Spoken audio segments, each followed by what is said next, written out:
श्री परिक्रमा ग्रन्थ प्रकरण 6। जमुना जलको किनार स्थित 7 घाटहरूको वर्णन। केल घाट अर्थात् केराको वनको वर्णन। यमुना किनारमा स्थित केल वन अर्थात् केराको घरीहरू यमुना जलमा पंक्तिबद्ध रूपमा प्रतिबिम्बित भइरहेका छन्। तिनीहरू न अगाडि देखिँदछन् र न त पछाडि नै।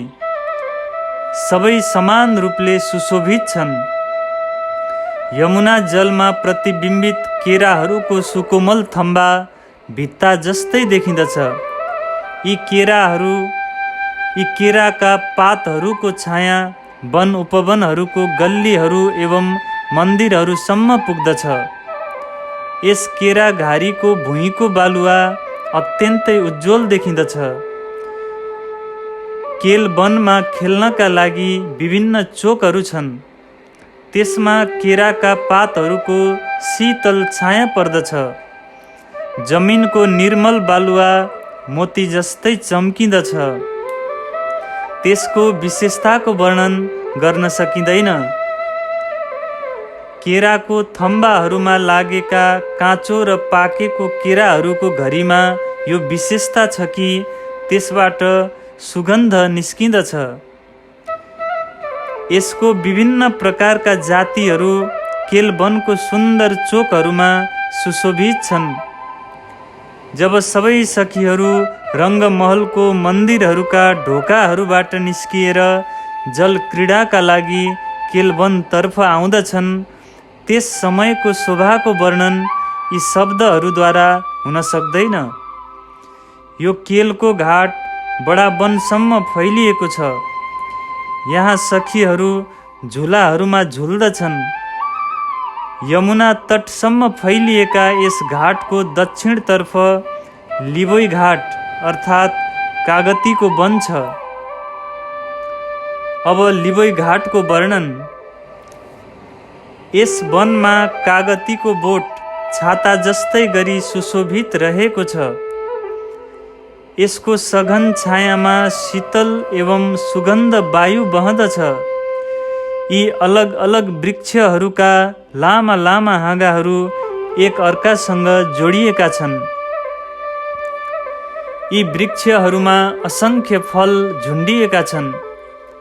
यमुना जलमा प्रतिबिम्बित यी फलहरू पंक्तिबद्ध देखिँदछ। यी वनका किनारहरू यस प्रकारका छन् कि यहाँका वृक्षहरूबाट मानौ मोती झुन्डिरहेको छ जस्तो छाया यमुना जलमा पर्दछ। यो वनको छायामा यसका फलहरू झुन्डिरहेको जस्तो देखिँदछ। यहाँ कतिपय वृक्षहरू पंक्तिबद्ध छन् भने कतिपय गोलाकार रूपमा चदुवा जस्तै सुन्दर देखिँदछन्। यी वृक्षहरूको बाक्लो छायामा भुइँको बालुवा चम्किँदछ। यस प्रकार लिबोई घाटको आश्चर्यजनक शोभाको वर्णन गर्न सकिँदैन। यहाँ वृक्षहरू अलग अलग भएर पनि यिनीहरूको छाया बाक्लो भएको हुनाले यिनीहरू छाता जस्तै लाग्दछन्। यसलाई बारम्बार हेर्दाखेरि यस्तो लाग्दछ कि यही स्थान सर्वाधिक सुन्दर छ। यो वन रङ्गमहलको भित्ता भन्दा पनि अगाडि 16 हाँसको कुण्डसम्म जोडिएर विस्तृत रूपमा फैलिएको छ। यो वनको शोभाको वर्णन कसरी गरौँ म? जहाँ नित्य प्रति आनन्द विलास हुँदछ। जब यहाँ सखीहरू श्री राजश्यामाजीका साथमा क्रीडाहरू गर्दछन्, तब यस वनको सुन्दरता असंख्य गुणा बढ्दछ। अब अनार घाटको वर्णन। अनारको वृक्षहरूको यो वनको यो विशेषता हो कि यहाँ वृक्षहरू पंक्तिबद्ध छन्। यसका फलहरू झुप्पा बनेर झुन्डिएका छन्। यी वृक्षहरूको थोरै छाया यमुना जलमा पर्दछ भने थोरै छाया यमुना तटमा पर्दछ।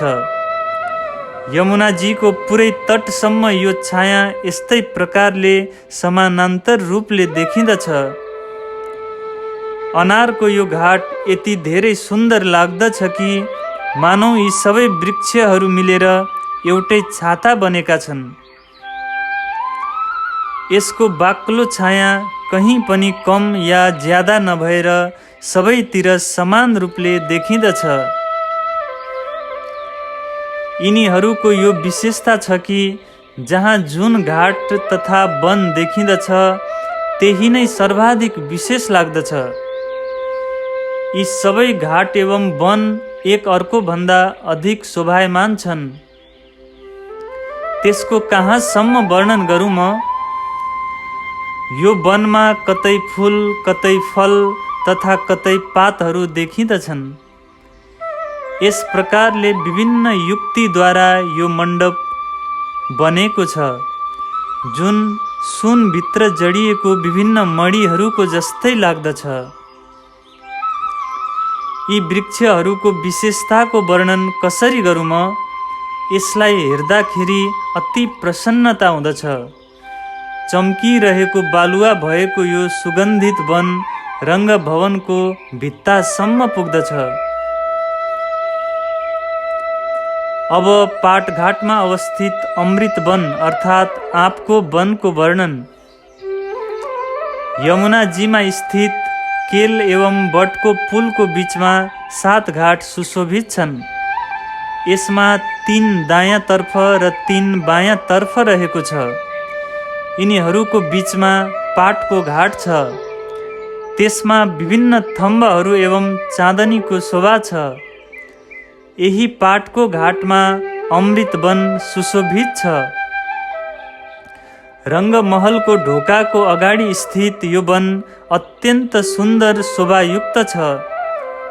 यहाँ नीलो, पहेँलो, सेतो, रातो आदि अनेक प्रकारका वृक्षहरू छन्। यिनीहरूको शोभा स्वयंमा नै अति विलक्षण छ कि त्यसको वर्णन यो जिब्रोद्वारा कसरी गरौँ म? यो अमृत वनमा ओखर एवं अन्जीर अर्थात् खनायोको रुख पनि सुशोभित रहेको छ। यसमा अङ्गुरका लहराहरू फैलिएका छन्, जसको पातहरूको छाया बाक्लो भएर रङ्गमहलको भित्तासम्म पुग्दछ। यसको अलौकिक तेजको वर्णन कसरी गरौँ म? यिनीहरूको एउटा पातमा पनि अनेक रङ्गहरू देखिँदछन्। यसै प्रकारले फूल एवं फलहरू पनि विभिन्न रङका छन्। म जिब्रोद्वारा यसको वर्णन कसरी गरौँ? यहाँ विभिन्न प्रकारका वनहरू सम्मिलित भएका छन्। थाहा छैन यहाँ एउटा पातमा कति रङहरू छन्।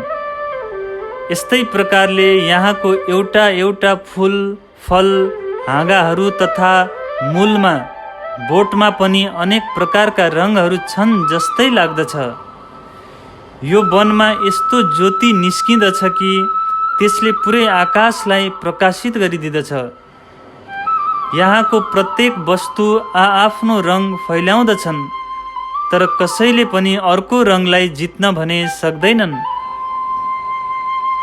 यो अमृत वनमा विभिन्न प्रकारका मेवाहरू पनि छन्। त्यसको विविधताको वर्णन कति गरौँ? यसको अलग अलग प्रकारको स्वाद एक अर्को भन्दा अधिक रसपूर्ण छ। यहाँका वृक्षहरूको विशेषता कसरी बताउँ म? यिनीहरूलाई हेर्दाखेरि अत्यन्तै प्रसन्नता हुँदछ। यहाँको चम्किरहेको बालुवा एवं सुगन्धित वृक्षहरूलाई हेर्दै मनस्थिति बदलिँदछ। अब जाम्बु घाट अर्थात् जामुनको वनको वर्णन। पाटको घाट नजिकै अर्को वन शोभायमान छ। यसको विशेषता कसरी बताउन सकिन्छ? यहाँको जामुनको वृक्ष छाताहरू जस्तै लाग्दछ। यसको छाया यति धेरै बाक्लो छ कि यी वृक्षहरूको तलबाट हेर्दा माथिको आकाश पनि देखिँदैन। यमुनाजी एवं रंग भवनको बीचमा अवस्थित यो वन अनुपम शोभायुक्त छ। यहाँका वृक्षहरू एक समान हुनाले एउटा मण्डपमा सुशोभित चँदुवा जस्तै शोभायमान छ। यो जिब्रोले यसको शोभाको वर्णन गर्न सक्दैन, मात्र हृदयमा वर्णन गर्ने इच्छा नै बनिरहँदछ। यहाँको भूमि विभिन्न रङहरूका छन्, यसको प्रकाशको वर्णन कसरी गरौँ म? विभिन्न रङहरूको प्रकाशद्वारा खुलेको यो भूमिको आभाको वर्णन यो जिब्रोले कसरी गर्न सक्नेछ? यसको विलक्षणताको वर्णन शब्दहरूमा हुन सक्दैन, किनभने यो वनमा कुनै पनि प्रकारको अवनति छैन। यसको विशेषताको वर्णन तब मात्रै हुन सक्दछ जब यसको कुनै अन्य उदाहरण होस्। यहाँको बालुवाको कणको पनि विशेषता वर्णन गर्न सकिँदैन र न त यो वनको शोभाको वर्णन नै हुन सक्दछ। मैले जे जति पनि भनिरहेको छु त्यो कुरा हृदयमै सीमित रहँदछ, मेरो जिब्रोसम्म नै आइपुग्दैन। अब नारंगी घाट अर्थात् सुन्तलाको वनको वर्णन। यमुना जलमा प्रतिबिम्बित सुन्तलाको बोटको 4 हार पंक्तिबद्ध रूपमा देखिँदछ, जसमा 7 फलहरूको झुप्पा शोभायमान छ। लाग्दछ कि यहाँ विभिन्न प्रकारको चित्रकारी गरिएको छ। मनलाई प्रसन्नता गर्नेवाला सुन्तलाको फल पहेँलो तथा रातो रङको छ। जब यसको छाया जमुना जलमा पर्दछ तब यसको शोभाको वर्णन गर्नका लागि कुनै उदाहरण नै प्राप्त हुँदैन। नारंगी वनको हाँगाहरू बटको घाटसम्म पुग्दछन्। यसको फल, फूल तथा पातहरू रत्नजडित लाग्दछन्। यसको रचना नै स्वयंमा आश्चर्यजनक एवं विलक्षण रहेको छ। यसको रुखको छाया एक समान छ एवं जमिनको बालुवा चम्किँदछ। यसको शोभा अति रमणीय छ। यसको अगाडि विभिन्न प्रकारका वनहरू छन्। यो वन रङ्गमहलको भित्ता भन्दा पनि अगाडिसम्म गएको छ। यी वनहरूको शोभा अत्यन्त सुन्दर छ, जसको अनुभूति आत्माद्वारा नै हुन सक्दछ। यी आँखाहरूले हेरेर, कानहरूले सुनेर, जिब्रोद्वारा यो शोभाको वर्णन हुन सक्दैन। यो वनको अपार शोभालाई हेरेर आत्मालाई जुन आनन्दको अनुभव हुँदछ, त्यो आनन्दको लाखौं अंशमध्ये एक अंशको वर्णन पनि यो जिब्रोद्वारा हुन सक्दैन। अब बट घाटको वर्णन। बट अर्थात् बरको वन नजिकै यमुनाजीको पाल एवं वनतर्फको बाटो दुवैमा एउटा चोक शोभायमान छ। यसको बीच भागमा एउटा बट वृक्ष छ। त्यसको चारैतिर पंक्तिबद्ध रूपमा 80वटा बडवाइया अर्थात् ठुला ठुला जराहरू बाहिरै देखिने गरिरहेका बट वृक्षहरू छन्। बीचको वृक्षसँग मिलेर भने यसको संख्या 81 हुन जाँदछ। यसमा 9 वृक्षहरूको 9 पंक्तिहरू छन्। बीचमा मूल वृक्ष शोभायमान छ एवं बाँकी 80वटा बट वृक्ष जराहरू छन्। यसमा सुन्दर तोरण शोभायमान छ। बीच बीचमा झुलाहरू लागेका छन्। यसको 5 तल्लाहरूमा यस्तै शोभा छ। त्यसको माथि चाँदनी छ। त्यसको चारैतिर कटहरा अर्थात् रेलिङ शोभायमान छन्। माथि जानका लागि यही वृक्षहरूमा सिँढीहरू सुशोभित छन्।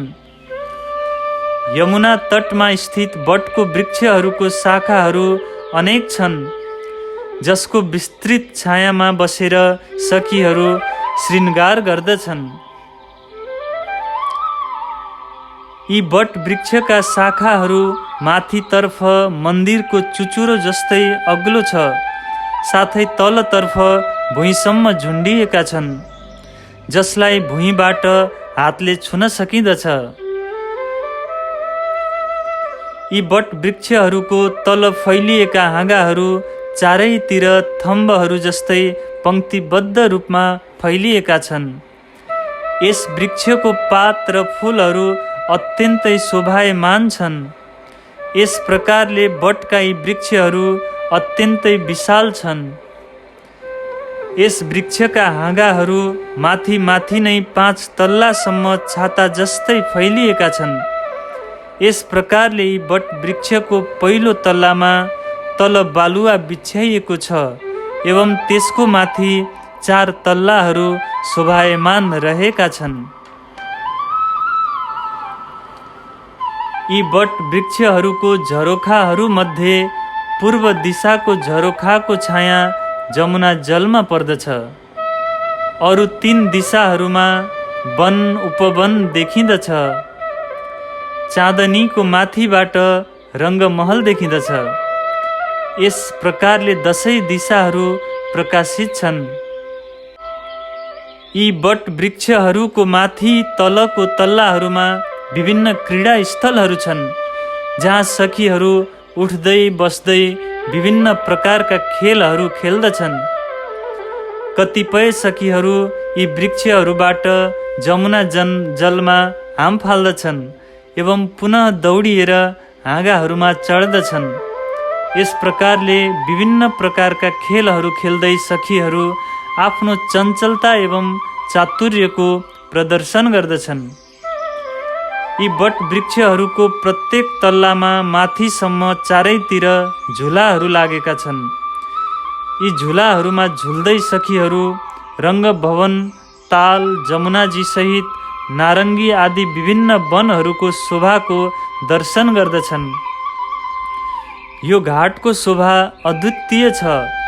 यहाँका वृक्षहरूका छाया जमुना जलमा पर्दछ। यहाँ बट वृक्षहरूको साथमा अरू वृक्षहरूको पनि छाया यमुना जलमा समान रूपले परेको देखिँदछ। यो बटको घाटको विस्तार एकदमै ठुलो छ। यहाँका वृक्षहरू यमुनाजीको तटमा टाढा टाढासम्म फैलिएका छन्। यहाँ विभिन्न प्रकारका वृक्षहरू छन्। ती सबै एक समान पङ्क्तिमा उभिएका छन्। यस प्रकारले 7 घाटहरू सुशोभित छन् भनेर भनिएको छ। बटपुलको अगाडि कुञ्जवन सुशोभित छ। महामती ब्रह्म आत्माहरूलाई भन्नुहुन्छ कि हे सुन्दर साथजी, यही नै हाम्रो अमूल्य सम्पत्ति हो।